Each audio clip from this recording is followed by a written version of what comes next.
Alright guys, BLM here, back with a new video. In this video I'll be reviewing the latest season of The Amazing Race, season 32, which seems to be a pretty controversial season. I mean, largely due to the large presence of this dominant alliance to an extreme that we haven't really seen on The Amazing Race before. And I get why people didn't like this season. I know people didn't find portions of the season interesting at all, and also didn't like a lot of production choices.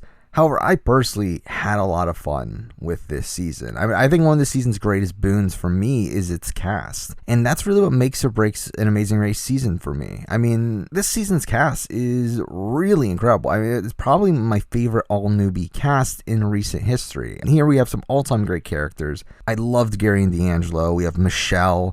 We have Hung and Chi, who are both pretty fun. Aparna had some great moments on her exit. Leon and Alana were a really memorable team here. Kayla and Haley were really fun underdogs. Kelly and Lavon even had a really fun arc over their first two episodes. Even a team like Jerry and Frank, who had very minimal screen time, even they had a solid exit from the show and had some moments there. Really, for me, it's only Nathan and Cody that were complete duds on this season, and they were the first boots and weren't focused on in the first episode. So it's not surprising that that's the case. For me, this season just had so many notable characters that it made the season for me. Plus, also, the other things that people are upset about are things that don't personally upset me, but we'll talk about that a bit later. But just like every other season review that I do on this channel, I will talk about my more detailed thoughts on the season by going episode by episode. So let's start off with the premiere, which starts with the teams running into the Hollywood Bowl, and we immediately get introduced to some of the teams that do make a deep run into the season, like Riley and Madison, D'Angelo and Gary, Will and James, and we get a segment with Phil where he does some Matt chat, and I don't remember him doing this on many of the other seasons. Maybe he did and I just forgot about it, but this one in particular felt a lot like Survivor, where like we have like Riley and Madison calling D'Angelo and Gary out as being threats, and this is kind of ironic considering supposedly they had a secret deal from very early on, but I did find that kind of notable. Something I did find strange about this episode was the editing here, where, I mean, this happens a lot in this season. Again, I don't know if this is something that I just didn't notice with a lot of the more recent seasons, but we literally cut to the commercial while the teams are driving to the airport, but then we come back from the commercial break with them already in Trinidad. Like, they just skip like a major portion of the show. And money, yes, I know, recent Amazing Race, they don't actually book their flights. They're all pre-booked. Obviously, they need to save money that way. I get it. But still, I just found that pretty jarring here. We get to the first task, which was rolling oil drums, and that was pretty dull. But the first 7 teams that got there got on the first flight. And this usually is a death sentence for a lot of teams on the last flight, but it didn't really seem like it played that much of a factor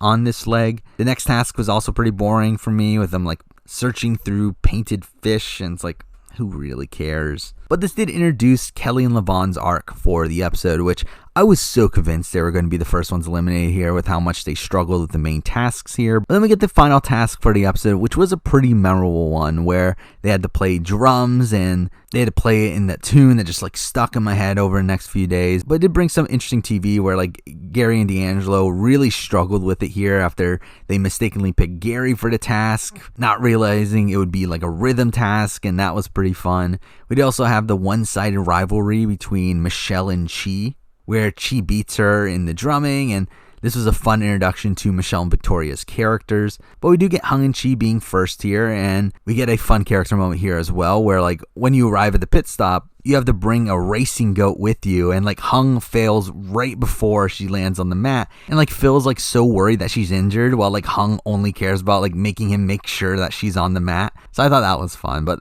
the rest of the episode really focuses on Lavon and Kelly, and Gary and D'Angelo struggles at the task, but somehow they both make it through, and we do get the elimination of Nathan and Cody really just out of nowhere, especially because I feel like they were barely focused on in this episode. So I did enjoy this episode, but I did feel like the editing was a bit wonky. I mean, let's talk about Nathan and Cody, and I mean, to be honest, I just don't have much to say. I mean, as I said, they were barely on the episode, where so many other teams just got more focused than they did. I mean, I feel like they were more prominent in the pregame press than they were on the actual season itself, so sadly got nothing to say about them. Now for episode 2, which starts with the teams flying to Colombia, and we do get the reintroduction of the Yield for some reason. I mean, I obviously love the callback to past seasons of the Yield being a twist from the early seasons of the show, but again, who asks for this? I mean, the yield was a pretty pointless twist even back then. I mean, the only time it made for good TV was the Colin Christie moment in season 5. I mean, for me, the U-turn is just a much better version of the yield, but I actually don't mind how it was introduced here, where each team had to search an assault mine for hourglasses, and these hourglasses represent the amount of time that their yield would last. So they had to make this decision of either looking for longer yields or signing up for the earlier group to leave. And I thought that was an interesting twist to this leg, though, again, really at the end of the day, it's like, who really cared about how long the yield was? After that, we get this weird task of delivering an emerald for some reason, and that just felt like filler. But we didn't get the clown roadblock, and that was fine. But we followed that up with the racers having to customize a truck, and I found this to be the most interesting task of the episode. And the show like blatantly tells us that they added this like little trick to the task where the players have to also hook up the horn. And really all the players here end up getting stuck, but Hung and Chi do get it first, and they end up winning their second leg in a row, which is a really strong opening for them, though they obviously slow down as time goes on. I did find it a bit unfair how the judge would play the horn when the teams got it. So, like, wouldn't that be a clue for the other teams that, oh, the horn has something to do with this? But it didn't seem like any of the other teams really picked up on that. Leo and Alana get a lot of content this episode, with Alana being scared of heights during the clown task, and then them helping out Kaylin and Haley, which becomes a storyline moving forward. Will and James get some fun content with them fighting during the task, but the elimination comes down to Jerry and Frank and Kelly and Lavon, and the show tries to make it seem like, oh, it was a foot race, it was so close. But I think, like, again, the thing about Amazing Race, if you pay attention at the end of the episode, you can clearly tell when things are close and when they're not. In this situation, it was pretty clear that Kelly and Lavon were pretty far behind. And let's talk about Kelly and Lavon. And I thought they were fun TV. I mean, they're definitely two of the bigger characters from these first two episodes. And I did really like their arc over the first episode. But it seems like they just really got unlucky here in the second episode with a really bad cab driver that put them in the back of the pack. But considering they were always towards the back of the pack for both of the episodes that they were in, I think it was more likely that they just weren't great racers in the grand scheme of things. Now for episode 3, which I really love this episode. I mean, it was such a train wreck the entire way through.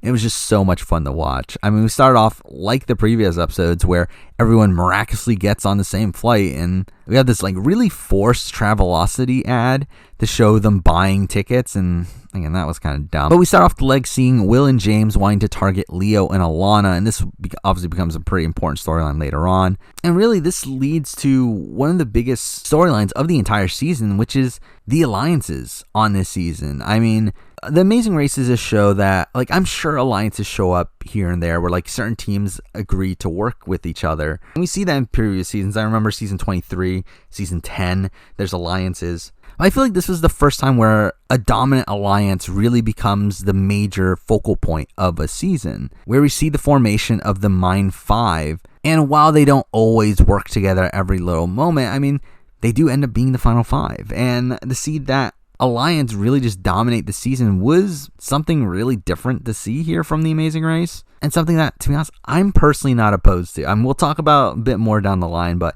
again, like, I am coming to The Amazing Race as a Survivor and a Big Brother fan, like a fan of strategy, a fan of active strategic gameplay, and to add that to The Amazing Race is not a bad thing for me personally. I get people that only watch The Amazing Race, people that don't like strategy being implemented within The Amazing Race. I get it. But for me personally, I enjoy it. I enjoyed watching that aspect of this season. And really, I feel like the season as a whole had more strategy being shown to us than most other Amazing Race seasons. As I said earlier, I mean, you have the beginning of the season where, like, we see right away that people are targeting the athletic teams and talking about how big of threats they are. Again, that's something I don't feel like we typically see. And then we also see that alliance between Leo and Alana and Kaylin and Haley earlier on. Again, I feel like this season was showing us more strategy even before the appearance of this major alliance. And that is something that I personally do enjoy. But as I said, like, we see the formation of this alliance. We see Will and James get together, Riley and Madison. It really feels like those two teams are like the core of the group. They bring in Hung and Chi, Gary and D'Angelo, and Eswar and Aparna as the other three teams that were in the lead at the time of the salt mine in the previous round. And we do see them end up working together in this next task that involved them buying items from the market. And this was fantastic. I mean, there was such a myriad of great moments from this task. I mean, we see Michelle and Victoria and Jerry and Frank get lost on their way to the market. We see numerous teams buy the wrong items or not get the right amount of them. And we get teams leaving their items behind when they get on the boat, only to realize that they need their items for the next task and them having to go back. We even see the teams struggle to find the boats that they're supposed to use. We see some teams fighting over which items are theirs. I mean, pretty much every team did something wrong during this task, and that was just really, really fun to watch for me. After this, though, we get to this Amazon village where they had this detour of cooking a meal or building a roof, which I didn't enjoy the argument here between D'Angelo and Gary over whether it was a wall or a roof. Again, that was just kind of ridiculous. And really, I mean, for me, Gary and D'Angelo were such major highlights on this season, largely due to the banter that they would have throughout the season. But I felt like the cooking tasks seemed a lot easier and a lot quicker, where despite Riley and Madison coming in first to the detour and doing the roof task perfectly fine, they still end up in third. So I do think there was a major difference in the amount of time these detours took, but on the way to the detour, we do see Jerry and Frank not figure out until pretty late that they needed to have their items from the previous task in order to do the detour, and from there on out, it became pretty clear they were going to be the boots here. But at least, again, there was still a lot of fun throughout the rest of the episode. I mean, we had Will and James U-turning Leo and Alana, which, I mean, I think is a questionable decision, especially because, like, now we know that Leo and Alana survived this round. But I do get the context of the situation. Obviously, Leo and Alana were the biggest threats outside of the Mine 5 Alliance, plus also there were only 2 U-turns throughout the entire race, so it's like, why not just use it now? But because they did end up surviving, I do feel like they made an enemy for no real reason here. Another fun moment was Michelle and Victoria struggling to find a clue, looking for 34 minutes when it was right in front of them. That was fun. But again, for me, it was clear that Jerry and Frank were going to get eliminated here. And to make it even worse for them, we do have Kaylin and Haley using the U-turn as payback for Leo and Alana, and Jerry and Frank end up going home. And I really like them. I really like their relationship on the show. I mean, they weren't given much content throughout the season, and most of their content was about their relationship, how they wanted to improve it. And I did love the moment at the second detour where Jerry cries and like Frank consoles him, and I thought that was a really heartwarming moment. But overall, I do feel like there were other teams that brought more to the table entertainment-wise than them, so I felt like this was a pretty fitting end for their story. Now for episode 4, which was a non-elimination episode, but it did have some fun moments within. We do get a lot more of Alliance content in this episode where the Alliance works together at the airport to print out maps and hide it from the other teams. I did find that to be pretty fun. We get this segment about bad taxi drivers where both Michelle and Victoria and Will and James have to switch out taxi drivers, and Kayla and Haley get really lost with theirs, who's like ends up going to a house to ask for directions, and that puts them really far behind to the point where they can't really recover by the end of the leg. The roadblock involved using trash to make a cello, and a lot of the teams really struggled here as well, and the Alliance worked together, but people like Chi, Madison, Eswar really struggled anyway, while people like Leo and Michelle got through it pretty early on. We then had the first ever double switchback, which I personally forgot switchbacks were even a thing, but I did like both the detours that were used here. It was cool to see these back. I like the stacking the watermelons task. I like the dancing with the bottle on your head task. I mean, they're both pretty fun. I did also find it interesting how they showed Will and James practicing this task before the season, and they actually used B-roll of them doing it. It's like, that's so weird. It's like, I don't get when they filmed it. It's like if this was like just in an archive of like footage they have like them practicing different tasks, or like they were told to like film it after the season. Like, I don't get it. It's weird. But that was a thing. But they do end up winning the leg here, and it seemed like, again, the people that went for the bottle task seemed to have a much easier time than the watermelons were. Despite Eswar finishing the roadblock in 7th, they do end up in 5th place. And we see Gary and D'Angelo really struggling with the watermelons, spending almost 4 hours there, and reach the pit stop thinking that they've lost, but instead Kayla and Haley do end up in last, but again, it's a non-elimination, so it doesn't really matter. Now for episode 5, which was another pretty fun episode. I mean, this episode did take us to Paris, where the course itself seemed pretty bare bones. I mean, it seemed to be comprised of things that I personally would have enjoyed doing, but felt like from a production standpoint, they were pretty half-assed. I mean, particularly the like matching people with the paintings, and then we also had like the carnival games, which really just felt like those sort of things could have taken place anywhere. Even the like whisking the cream, I mean, like while it did bring some fun from the racers getting pies thrown at them, it really just felt cheap to me. I mean, really most of the legs seem to be determined by the racers' ability to drive and navigate over the difficulty of the actual tasks themselves, which isn't necessarily a bad thing overall, as again, most of these things seemed fun, but It felt like something you would see from like a fan-made version of the show instead of a big production like this. Watching the racers have the drive stick led to some pretty fun character moments with like Will getting stuck behind Leo and Alana and Michelle and Victoria, and this led to Leo helping them out, which was pretty ironic here. We did get some Michelle and Victoria content early on about how their relationship was before the race, which screamed out to me as foreshadowing that they were going to end up being eliminated here. And I ended up being right, but I didn't think I was going to for a good chunk of it, considering their eventual downfall kind of comes out of nowhere within the episode. But Riley and Madison do get an early lead and really never get up from that point forward and end up pretty much dominating this leg. And through that, they also get a pretty decent amount of content in this episode, as obviously they're the first ones to attempt each of the tasks. This is also the first mention of the Core 3 alliance within the Mind 5 of Riley, Madison, Hung and Chi, and Will and James. That ends up being the final 3 of the season. We did see Aparna sucking at the painting matching task, and she's really the only one that have difficulty with this task the entire episode. I again really love the banter between D'Angelo and Gary, where like Gary mentions that he loves art, and like D'Angelo's completely bewildered by that. I just found that kind of funny. The leg does come down to Kayla and Haley and Michelle and Victoria, and despite everything going wrong for Kayla and Haley in this episode, with them sucking at stick shift and having to do the speed bump and arriving at the first task way behind the other teams,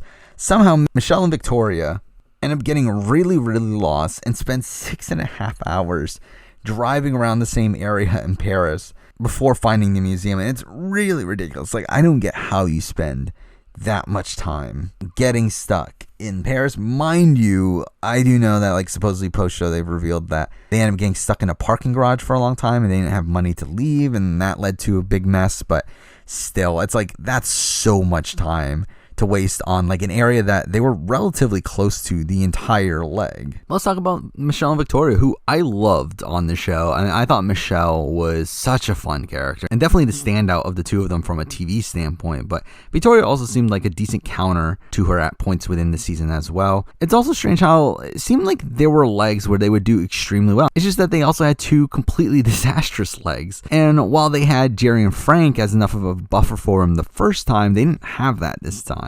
I mean, they just seem like a really inconsistent team. Really just have a massive flaw in their like navigation and like their finding of things. That seems to be something that really harmed them in the long run. But they're definitely a team that I would love to see again. I mean, if they have another like unfinished business season, Michelle and Victoria would be one of the top picks for me personally on who I would like to see on it. Now for episode 6, which was another non-elimination episode, and when watching this episode, for some reason, I wasn't even expecting a non-elimination episode. So it was really mind-blowing to me to see Kayla and Haley get saved here again. And I did find most of the episode here pretty fine outside of that, though. I mean, I did like how we got to see the self-driving leg again and them having to drive this really small car, which was fun to watch, especially with Gary, who like barely fit into it.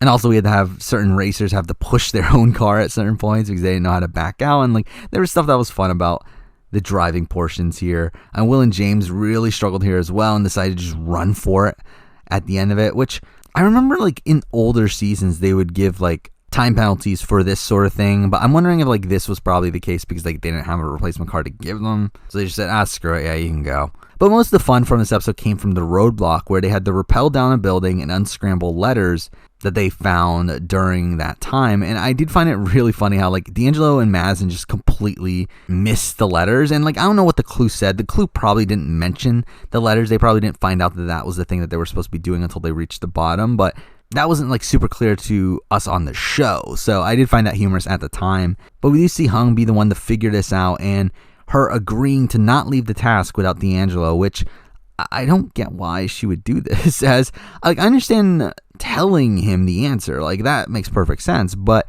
to actively wait for him seemed like a step too far. But she does end up giving the entire alliance the answer, and they end up leaving together, where Gary and D'Angelo end up finding a taxi before them, which was a pretty quick comeuppance for Hung helping them out. But outside of that, I mean, Hung was also just really fun to watch during Roadblock itself, with her like freaking out as she starts to rappel down. And we do also see Aparna and Leo working together to solve the puzzle later on, where Leo leaves Haley out of it, which leads to them being really far behind, with her failing a few times to solve the puzzle and her having to ask random people on the street for the answer.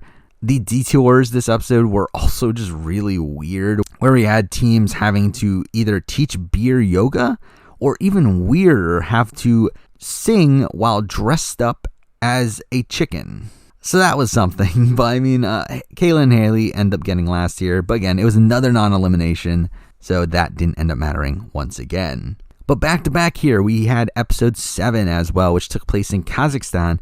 And we hear more about Hung being upset about what happened last leg, where she helped out Gary and D'Angelo. And this really starts this storyline of Gary and D'Angelo being the target for the core 3. Though I did find it humorous in this episode where she helps out Gary and D'Angelo again for no real reason. So it's funny how she didn't really fully learn her lesson then. But in this episode, again, very early on, we do have a confessional from Leo and Alana, again, recapping their relationship, which again screamed out to me that they were going home this episode, and again, turned out to be right. We do have a pretty fun detour here of them going to a film studio and having to either watch a scene play out and answer questions about it, or participate in a scene themselves. And I found both of these pretty fun. And this is what really caused Leo and Alana to be really far behind, with them taking forever to count correctly there, where they had to count the number of spears, and they were counting flags as spears, and they were getting that mixed up. So that was something. But we also get the speed bump for Kayla and Haley here, which ended up just being them having to wear beards and mustaches the entire leg, which was kind of dumb, but whatever. After that, with Kayla and Haley passing Leo and Alana, and all this talk from Will and James about wanting the yield to be used, plus also the foreshadowing from earlier in the previous episode, where we see the deterioration of the relationship between Kayla and Haley and Leo and Lana, with Leo not giving Haley the answer.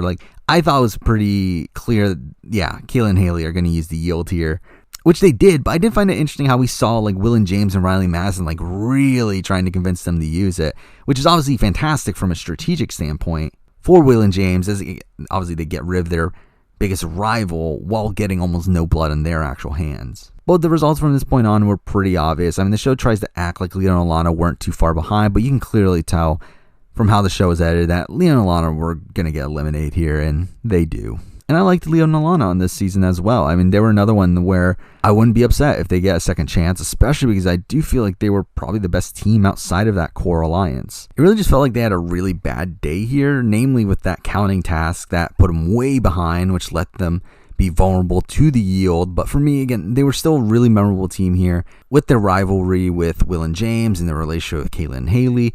I did like some of the character moments that they got, and most of them being due to Leo's snarkiness with the moment in Paris where he's talking about Will and James, and they end up arriving just as he's talking about them. I mean, that's a fun moment. So I really like them throughout the season, and I did like their edit as well, where they were being portrayed kind of as these villainous sort of figures, especially Leo in particular. But that did also lead to me thinking, their downfall is coming pretty soon. Now for episode 8, which is where we started the mega leg. And I mean, it was pretty terrible. I mean, I think these 2 episodes are probably the 2 worst episodes of the season for me, as not much actually happened here, with Kayla and Haley getting stuck in last again after getting a bad cab driver, and then them getting yielded twice, which never added any suspense to the episode, as after this first task with the rickshaws, we never see them in the same shot of any other teams ever again. And we did get some drama, I guess, from Riley and Madison trying to use 2 rickshaws at once, and D'Angelo calling them out, telling them it was against the rules, and that pisses Riley Madison off, and this just further perpetuates that storyline of Gary and D'Angelo being bad alliance members and them being outside of the core 3. We did also get a lot of drama from Kaylin and Haley having trouble with the detour, where they couldn't communicate with their phone operator well, and then we got this really strange roadblock where they had to use AR to find these guys with turbans against the pillar, and they had to match them with the real life counterpart on the roof, and really I just found this entire task weird. We do also get Will and James yielding Kayla and Haley, and the episode ends when Kayla and Haley arrive at the yield. That leads up to episode 9, which was another really pointless episode, and the final placements pretty much stayed the same from where they were at the beginning of this episode. We did get another interesting detour where they had to make dentures and create molds for them, and that was just disgusting, but it made for interesting TV, I guess. But then again, Kayla and Haley get yielded again, this time from Riley and Madison, and we do also get a roadblock where Gary and D'Angelo want help from the Alliance, and the other Alliance members just aren't helping them. So that, again, that continues that storyline. But again, a pretty straightforward episode where Kayla and Haley do end up getting eliminated here. And I liked Kayla and Haley. I mean, at first they seemed like one of the least interesting teams on the cast, but as the season went on, they definitely grew on me, and I did like their underdog arc of them squeaking by round.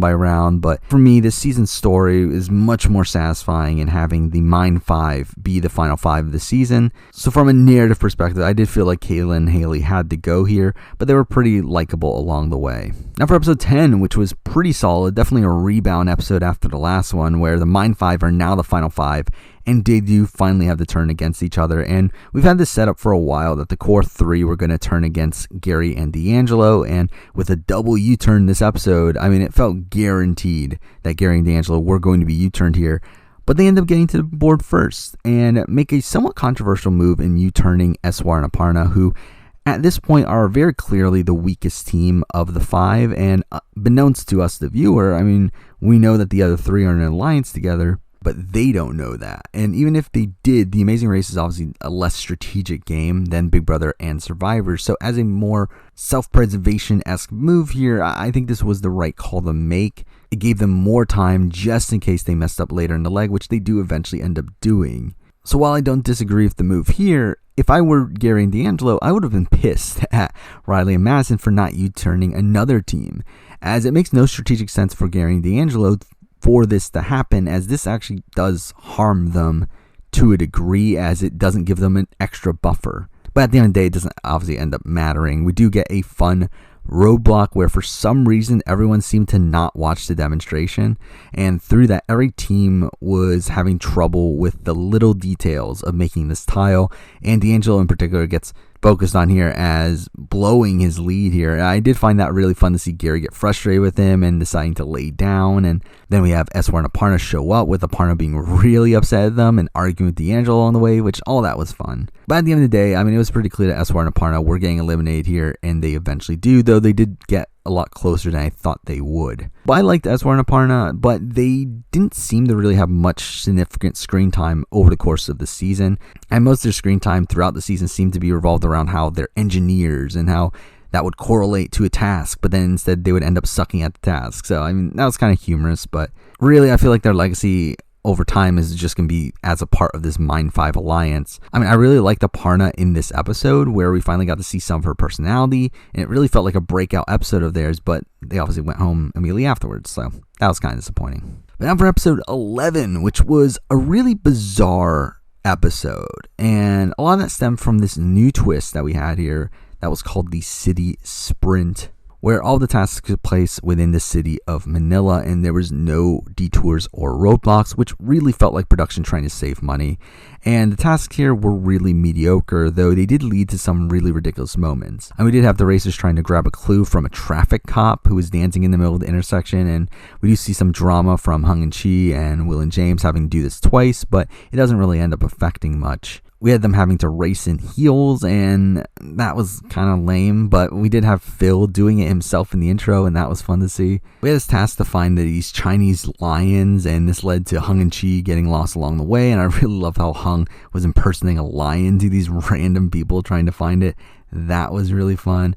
And we got this task of them having to prepare horse food, and that was boring, but also just kind of equally ridiculous that this was a task on The Amazing Race. Then we get to the final task, which brought back the really difficult memory tasks that required knowledge from previous legs, and this was one involving a band playing music that they've heard along the race, and they had to find cases that had those countries' flags on them, and they had to order them in the order that they heard the songs along the race, and this was a great task. I know the result of it is really controversial, but I found it pretty riveting TV, and the racers really got hung up on the order, which they thought was the order that they were played at the actual task, when in reality it was obviously throughout the race. And we see Gary and D'Angelo want to work with Will and James, and they turned them down, and this was really just the culmination of that entire storyline that we had set up for a while now, where the core 3 end up working together to finish the task while Gary and D'Angelo are left behind and end up even having to take a penalty and end up being eliminated that way. And I don't know, people really upset how this turned out, and I get it. Again, The Amazing Race has never been a game about strategy and alliances nearly as much as something like Survivor or Big Brother. And to see the final three here comprised of a three-person alliance who actively work together to directly target one team is a bit jarring for The Amazing Race, but I personally really enjoyed this. I thought this was great TV. Now, it sucks to see Gary and D'Angelo go out this way, but I found the moment where we see Gary and D'Angelo start to figure out that they're being left on their own and all the other teams are working together. I found that moment to be really, really great. It reminded me a lot of the moment where Jace from Big Brother 5 figures out about the backdoor plan, realizes that he's screwed. It felt like a very similar moment here. Again, a very good single TV moment for me personally. But obviously, if this does become the norm, I do feel like the structure of the race is kind of broken. I mean, the fact that this task was so easily gamed to eliminate another team is something that is a flaw within the structure of the race, and something that I hope they rectify moving forward. I know a lot of people are calling for making this rule that teams can't work together, that there can't be alliances, and I think that's the wrong way to go. I think you mostly need to just format the race in a way that decentivizes teams to work together during very important parts of the game like this. Now, while I did really enjoy the moment, I will say that I didn't like how the other teams were acting here, where instead of taking out Gary and D'Angelo because they were a threat, they talked about like how they wanted to get rid of them because they just didn't like them. And that did leave a bit of a sour taste in my mouth. But this does lead to the pit stop where we do see D'Angelo get really pissed. And this is the first time we've seen a response like this where Phil asks, "Do you regret going on The Amazing Race?" And D'Angelo says, "Yeah." And this was just so funny to me, like the rant that he goes on here. Like, obviously he comes off as a bit of a sore loser, but it was an all-time great, like, bitter elimination here that we rarely see from The Amazing Race. And let's talk about Gary and D'Angelo, who I really love throughout this season as well. I've been saying that about almost every cast member, but again, I really do love this cast. I really thought they were great characters. They're really fun to watch. Their banter was really fun. And despite their physical prowess, I mean, they made a bevy of mistakes that would end up in them being towards the back half of the pack most of the time. And I really loved the dynamic between the two, and I really think that if there isn't another all-star season, I think there are locks to be asked back. The problem is that supposedly D'Angelo doesn't want to do it again, and that sucks, because it's like, I feel like they would be great on a return. It would be a lot of fun, but more than likely it won't happen. But I will say that something I didn't like from them is, again, they essentially gave up at the end. The fact that they decided to just take the penalty, that kind of sucks. I mean, yeah, they knew it was hopeless at that point, but for them to not even try is kind of disappointing. And obviously, like, D'Angelo, like, while I love that moment at the end, like, he is being, like, really bitter on his way out. So that might leave a sour taste in most people's mouths as well. But for me, again, I found them to be a really, really fun team to watch. One of my favorite teams of the season. And now for the finale, which was pretty meh for me. I mean, I found the episode as a whole pretty forgettable, where it was pretty clear from very early on that Will and James were so far ahead, and the show was trying its hardest to make it look like the others had a shot, but it was so clear that they had no footage to really work with there. And I didn't love the leg design here. Now, I know this is typical of recent final legs where they don't really have many opportunities for other teams to catch up. And also, I just found the tasks here really easy and just not interesting TV. I mean, the final placements were the exact placements that the team arrived at the first task, and they never changed. We had the bead collecting task, which was dull, the finding a small baby in the king cake, and that was relatively boring outside of Chi missing his and not realizing it was sitting right in front of him on the table. But even then, it's like, why are we having a finding a needle in the haystack style of challenge in the final leg? I mean, it really makes the final leg feel very luck-based here. And it's also really dumb that we follow this up with them having to eat beignets, and like Will for some reason had a lot of trouble eating them, which was just kind of funny. But yeah, strange task for the final leg of the season. We also had them like jumping off a bridge and then rolling a ball to a Mardi Gras warehouse where they had to solve a puzzle. And again, like during the section, like Will and James just blows everyone away. I mean, we never see them in the same shot as any other team again. And really, they just kind of win unceremoniously here. I mean, there's not really much setup or suspense. I mean, they just have the lead and they get there. Now, after they win, we do get the proposal where Will proposes to James. And I mean, that kind of comes out of left field. No real setup for that throughout the entire season. But I mean, again, good on them. And at least gave the editors something to show here, because you could tell they were really struggling for content here. Because like even after this, we get something that I don't believe we see ever on The Amazing Race. I mean, maybe like a few instances here and there, but it's like I can't think of the last time this has happened where they actually try to build suspense on who comes in second. It's like I don't care. Like, it really doesn't matter. Like, outside of like statistical analysis of teams, like, it doesn't matter who comes in second or third. So overall for me, again, I found this to be a pretty weak finale, especially compared to those of the last few seasons, which I felt like had much closer outcomes. Let's talk about the final three, starting off with the third place finishers, Riley and Madison. And I mean, they were my winner picks coming into this season, and they performed pretty much exactly as I thought they would. I expected them to dominate most of the season, but I wouldn't have been surprised if they faltered towards the end, kind of like a Matt and Redmond or an Alex and Connor. And while they did end up reaching that last leg, I mean, they did have a pretty subpar last leg here where they get lost getting to that first task, and from that point forward, they just really can't catch up. But outside this leg, again, they dominated the race. I mean, along with Will and James, they dominated the game strategically, and they even had deals outside of their core three with Gary and D'Angelo, where supposedly during that final task in the previous episode, they made a deal with Gary D'Angelo to where if they had gotten the answer, they would tell Riley and Madison. Again, a very self-interested move when like all we really see from them throughout the edited version of the show is Riley and Madison are playing for the team. But again, I feel like they're really strong racers. I believe they have the highest average leg placement out of a non-first or second place team on the US version of the show. Again, that's really insane. Plus also having obviously the highest average of the season. Plus also they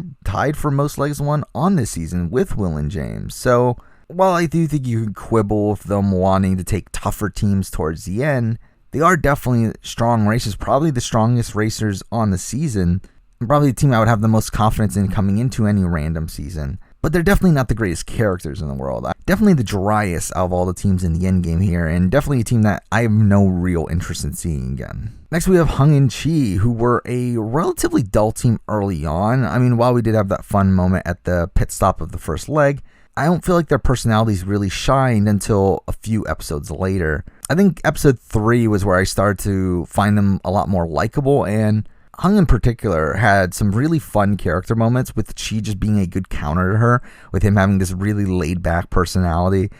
I just found them to be a really likable team, and I was really rooting for them towards the end here. As racers, though, they seem to be pretty inconsistent, especially in comparison to the other teams in the final two here, where they do well in those first two legs, but after that, they just make a bevy of mistakes and never did better than third in this end stretch of the race here. But they definitely are a team I would love to see return for future seasons, and I think there are competent racers, though definitely not the strongest team on this season. Now for the winners in Will and James, who are pretty strong winners in my eyes. And to be honest, I don't really remember my Amazing Race winner rankings that well, but I mean, I think they're definitely a top tier winning team. I mean, they have a solid average placement of 2.55. I mean, they've won 4 legs, came in second in the 3 penultimate legs. I mean, they were a major part of this core 3 that ran this race and were seen as the main strategists within that group. I mean, they were super fans who like practice tasks before the season, and we see that being executed throughout the season. Mind you, how much of that is like a winner's edit for Amazing Race of them being able to fully explain like, oh yeah, we studied the globe, oh yeah, we bounced these bottles on our head. But it's like, still, I mean, they did do these things that did help them within the race. Now they're probably not the top of the winner ranking for me. I mean, they aren't an outright dominant team like a Rachel and Dave or Megan Shane, who ended up winning the majority of the legs and really just outperformed every other team on their seasons. But they're probably closer to a team like a Bates and Anthony or a Tammy and Victor, of a dominant team, but still had some flawed moments here and there. But as characters, I feel like they were also a pretty fun team here as well. I mean, while teams like Hung and Chi and Gary and D'Angelo probably have better individual moments, I feel like Will and James are just naturally entertaining and would be a fun team just to see on any general season, and are also just pretty satisfying winners for this season. And that's the season. I mean, overall, I really enjoyed this season. I know a lot of people are upset over how this season played out, but for me, I did enjoy this as a TV product. I mean, I really loved the first half of the season, pretty much up until the Michelle and Victoria boot. But even after that, I didn't not enjoy my experience with the show. I mean, the mega leg was definitely slow, but outside of that, I did enjoy the majority of the episodes. I mean, I really liked the last 2 episodes before the finale. Like, once the Mind 5 became the final 5, I felt like those episodes were really, really strong. But something that does hold this season back a bit for me is its lackluster finale. despite a satisfying outcome. And also, this season to me, I think is the first time I felt like this show is getting cheap. Now, I know obviously throughout time, the budget for the show has been decreasing over time. You can tell that with the flight situation, with the focus on tasks. However, I felt like with this season, I really started to notice like a lot of these tasks just seem like something a fan-made version of the show would do. Like something that this doesn't feel like a big budget production. And I'm personally someone that doesn't really care that much about the tasks or the route. It's really the characters and the racers that matter to me with this show. But I do feel like this season really made me feel like we were just being shown filler at points with like dumb tasks like transporting the emerald back in episode 2, which was so pointless. And then also we had the twist of the city sprint and a mega leg, which were very clearly there to save money. So for me, those are knocks for the season. I think when looking at my season rankings, I would still personally have this in my top half of seasons, though it's definitely not in that upper echelon. It's not in the top 10. It's probably closer to a season 19 for me, probably lower than that. I mean, like, it's probably hovering around that like 12, 13 sort of spot if I were to guess. Because again, I did love certain aspects of the season. I like the strategy. I like the cast. I like some of the great moments that we got through Gary and D'Angelo's elimination and like D'Angelo's rant during it. I mean, Michelle and Victoria getting lost for 6 hours was fun. The team struggling to find items in the market. Like, there are notable moments from the season for me. So that's why I do have it ranked relatively high. But there's my review. I mean, obviously, this is the last season of The Amazing Race we're going to be getting for a while. But whenever we get season 33, I will obviously be covering that. But also, this is also the last reality TV season of a show that I'm covering for the year. And while I do have some videos in between this and the end of the year, the last video of the year will be a 2020 retrospective or review of reality TV. What I'm going to be doing is taking every season that I've covered of a reality show from this year and ranking them. And that'll be the last video for the year, so stay tuned for that. But when it comes to Amazing Race videos, I'm sure I'll do them here and there, but they're definitely not going to be the priority for the next few months. Now, I did promise a while ago that I was going to watch Amazing Race Canada and do some content for those. I still haven't started, and to be honest, I can't really commit to that even now, considering I'm just busy with other projects that I would rather do more. Though I would like to continue my revisiting series sometime next year, but again, still not willing to fully commit to that just yet either. But obviously, stay tuned for more Amazing Race videos at some point. Definitely more reality TV videos moving forward. But for now, that's the video. Thank you for watching.